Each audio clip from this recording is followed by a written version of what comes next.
তো নমস্কাৰ বন্ধু বান্ধৱীসকল, মোৰ আজি দেৰগাঁৱৰ দ্বিতীয় দিনা। আজি আহিছোঁ নেঘেৰিটিং শিৱ মন্দিৰ। আৰু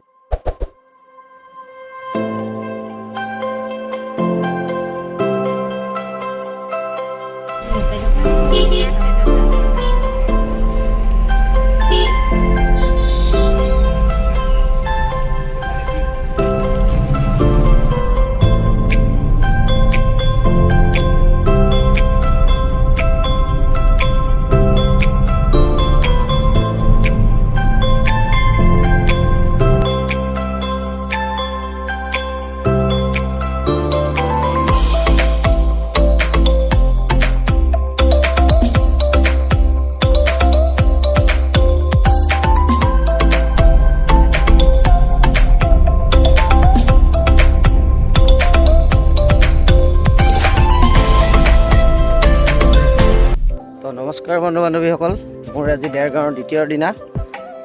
আজি আহিছোঁ নেঘেৰিটিং শিৱ মন্দিৰ।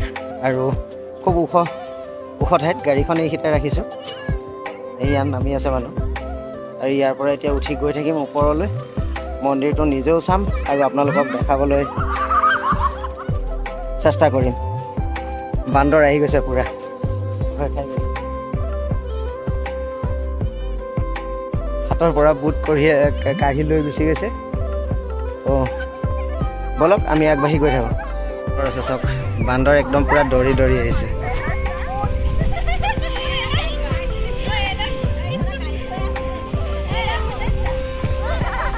বান্দৰ এহঁতক দিবৰ কাৰণে গেটৰ বাহিৰতো আৰু ইয়াতো যথেষ্টখিনি দোকান আছে। মই এইফালৰ পৰা উঠিলোঁ কাৰণে মানে গাড়ী এইখিনিতে ৰাখিলোঁ, আৰু সেইফালে দোকান আছে, সেইবিলাক দোকান পাৰ্কিং এনেকৈ চব আছে। তো এইফালৰ পৰা গোটেইখিনি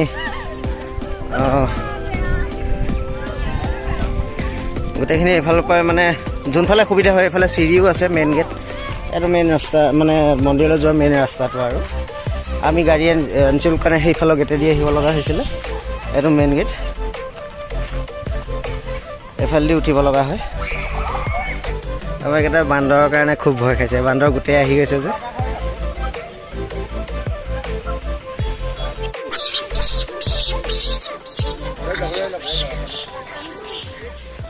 এয়া মুড়ি দিছিলোঁ, মুড়ি একদম থালৰ পৰা টানি নি ইয়াতে খাইছে।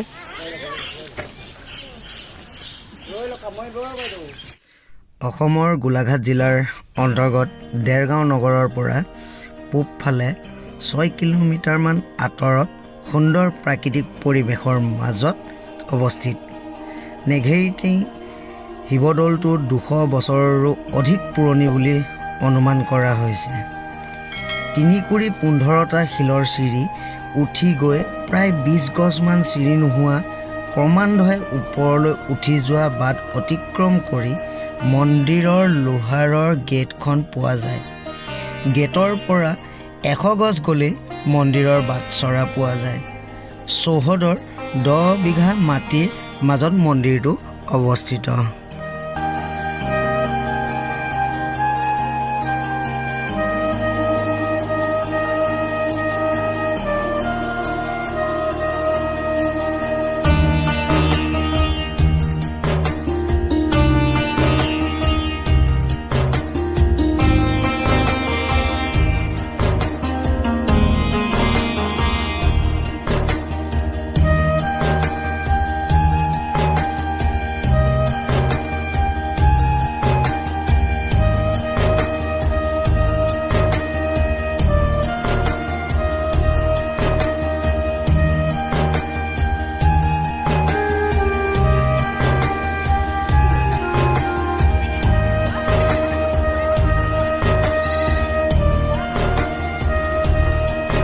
প্ৰথমতে আমি মন্দিৰটোৰ চাৰিওদিশ চাই লওঁ। তেজপুৰৰ পৰা আহি নেঘেৰিটিঙত এজন বিশেষ ব্যক্তিক লগ পাইছোঁ। আমাৰ ইউটিউবৰ জগতৰে এয়া দয়াৰ দেউতাক হয়, আৰু তেওঁকো পালোঁ ইয়াতে নেঘেৰিটিঙত। তো ভাল লাগিল খুৰাক লগ পাই। আৰু দয়াই যদি ভিডিঅ'টো চাই আছে তে কমেণ্ট কৰিবা, তোমাৰ দেউতাক লগ পাইছোঁ। ঠিক আছে খুৰা, মন্দিৰটো চাই লওঁ। হয়, ঘাই দৌলটোৰ চাৰিওফালে 4টা দৌল আছে। প্ৰতিটো দলৰে এটা আগচৰা আছে। মূল দলত বানলিংগ প্ৰতিষ্ঠান কৰা হৈছে। এই লিংগটোৰ আকাৰ প্ৰায় 3 ফুট। বাকীকেইটা গণেশ, বিষ্ণু, দুৰ্গা আৰু সূৰ্য দেৱতাৰ বিগ্ৰহ আছে। দেৰগাঁৱৰ শিৱদৌলৰ প্ৰতি আহোম স্বৰ্গদেউসকলৰ অসীম ভক্ত আছিল। তেওঁলোকে পূজাৰ নিৰ্মালী লৈহে আহাৰ গ্ৰহণ কৰিছিল। ইয়াৰ বাবে দেৰগাঁৱৰ পৰা ৰাজধানী ৰংপুৰ বৰালি নামৰ চমু পথ আছিল।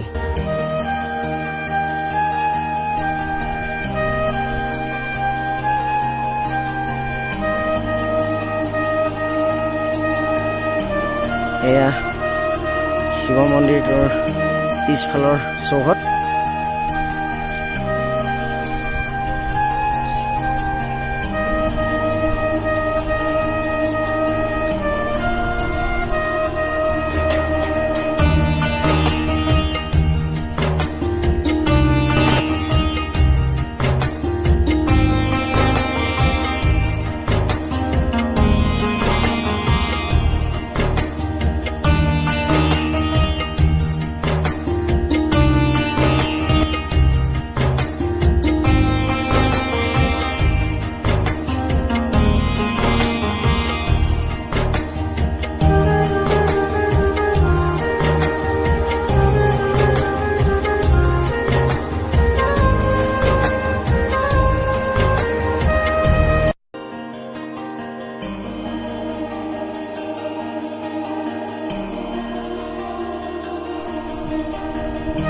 চেপেটা ইটাৰে সজোৱা নেঘেৰিটিং শিৱদৌল আহোম যুগৰ কাৰুকাৰ্যৰ এক সুন্দৰ নিদৰ্শন। দৌলসমূহৰ বেৰত থকা নানা তৰহৰ মূৰ্তি বৰ্তমানেই লোপ পাইছে।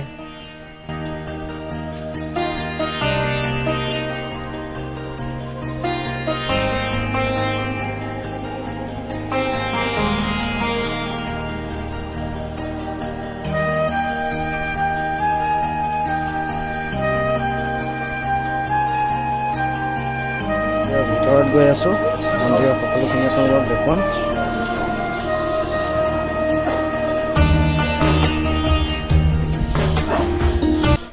মন্দিৰৰ ভিতৰলৈকে পাৰ্মিশ্যন নাই, তেওঁলোকৰ কমিটিৰ ফালৰ পৰা কোনো ধৰণৰ পাৰ্মিশ্যন নাই বুলি ক'লে। তো সেই গতিকেলৈ নাই উঠোৱা, ভিডিঅ' কৰি আপোনালোকক দেখুৱাব নোৱাৰিলোঁ। এতিয়া জোতাযোৰ পিন্ধি লওঁ। আৰু হয়ো, যদি আপোনালোকক সকলোখিনি বস্তু ভিডিঅ'ত দেখুওৱা হয় তো মন্দিৰৰ মহত্ববিলাক নোহোৱাই হৈ যাব। যিহেতু আপোনালোকে আহক, আহি চাওক, তেতিয়া নিজৰো ভাল লাগিব। ব্যক্তিগত হিচাপে যেতিয়া আপোনালোকে নিজে লাইভ আহিব, তেতিয়া আপোনালোকৰ নিজৰ মনবিলাকো ভাল লাগিব। মোবাইলতনো মঠ মন্দিৰ সকলোৰে ব্লগত দেখিয়ে থাকে বাৰু, ময়ো প্ৰায় দিয়ে থাকোঁ। তো তাতকৈ মানে কি বেছিভাগ আপোনাৰ নিজে আহি ভগৱানৰ চৰণত চাকিগছ জ্বলায়ো মনটো ভাল লাগে। আপোনালোকেও আহিব দেৰগাঁও নেঘেৰিটিং শিৱ মন্দিৰ। আৰু খুব ধুনীয়া পৰিৱেশ, আৰু পৰিৱেশটো চায়ো ভাল লাগিল। সম্পূৰ্ণ বান্দৰ, ছাগলী, চব জীৱ জন্তু ধুনীয়াকৈ হেৰি কৰি থাকে। আৰু অলপ দেখাম আপোনালোকক। তাৰ আগতে সোনকালে জোতাযোৰ পিন্ধি লওঁ। একদম পূৰা বান্দৰ ঘূৰি আছে, দেখিছে নহয়? পূৰা বান্দৰ ঘূৰি আছে। জোতাযোৰ যদি পিন্ধি নলওঁ, জোতা লৈ গুচি যাব। জোতাযোৰ পিন্ধি লওঁ। ভয় খুৱাইছে, ভাবিছে পোৱালিটোক লৈ যাম। তো দেৰগাঁৱৰ এইটো মোৰ দ্বিতীয় ভিডিঅ' নেঘেৰিটিং শিৱ মন্দিৰ। তো কেনে পালে চাই আপোনালোকে নিশ্চয় কমেণ্ট কৰি জনাব। আৰু আজিলৈ বাই বাই। আজি তেজপুৰ যামগৈ আৰু।